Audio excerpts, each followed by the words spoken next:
be patient on this. Before the law, God's law was given to Moses, or under the law, I should say.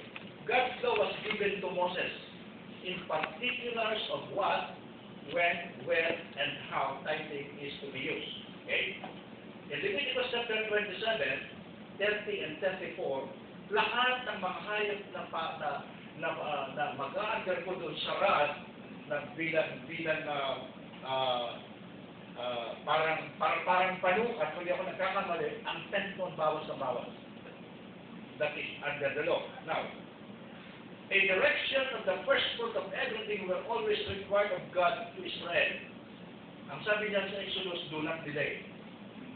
Okay? Exodus 22, 29 to 30, do not delay. Alam niyo mga kapatid, totoo po ito, do not delay.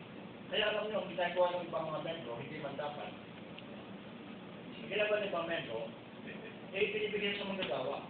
So, ang ginagawa po ng iba sa ating mga kapatid ng sa Cavite, especially those who are working at the office of the governor, dilapitan because yung pong nagpapasulat doon is also our member ng church.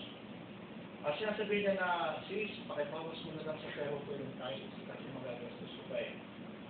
So much so na yan po, pag binawas na, let's say, sa 100, may nagtatext doon, sabihin na lang natin para naman magandang equations, is 50-50, no? Diba? Babawasin na po yun, and then i-open po yun sa likod. Bawas na yan. So sigurado, diba? Sigurado. Ang point doon, di na labas sa bahay, sa bodega eh. Yun ang point doon. So binabawas.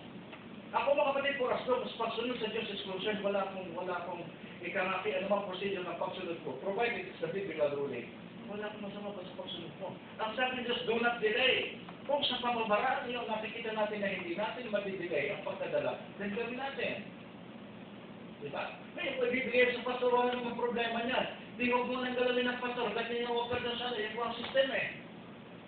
Ang system, galahin ko to, hindi ko pa nabubuksan kung magkano yan. Dahil po kami, gusto ko na bumili ka ng lahat ng gagamitin mo, pinuksan mo kami, diba na Lord, bless the hands, Panginoon, na yung pinagpalat, sumusunod. Nalimutan ng pastor. Diretso na ka sa shouting, o sa mga natin, pagka-after service, Sunday, pastor. Nakakatuwa iba natin kung magagawa, di ba? Nasa sa mundo, gagalan. Sorry, pati yung pagkagandigan. Thanks, pastor. Sabi ko, okay na nakakilala sa ganun. Matitisan ako sa magagawa nito. Nagpupunta na ng types na kinikita. Ewan ko, siguro mo nakarinig kayo ng gano'n. Diba? Bakit pwede kita mayayahan pagka mag-preach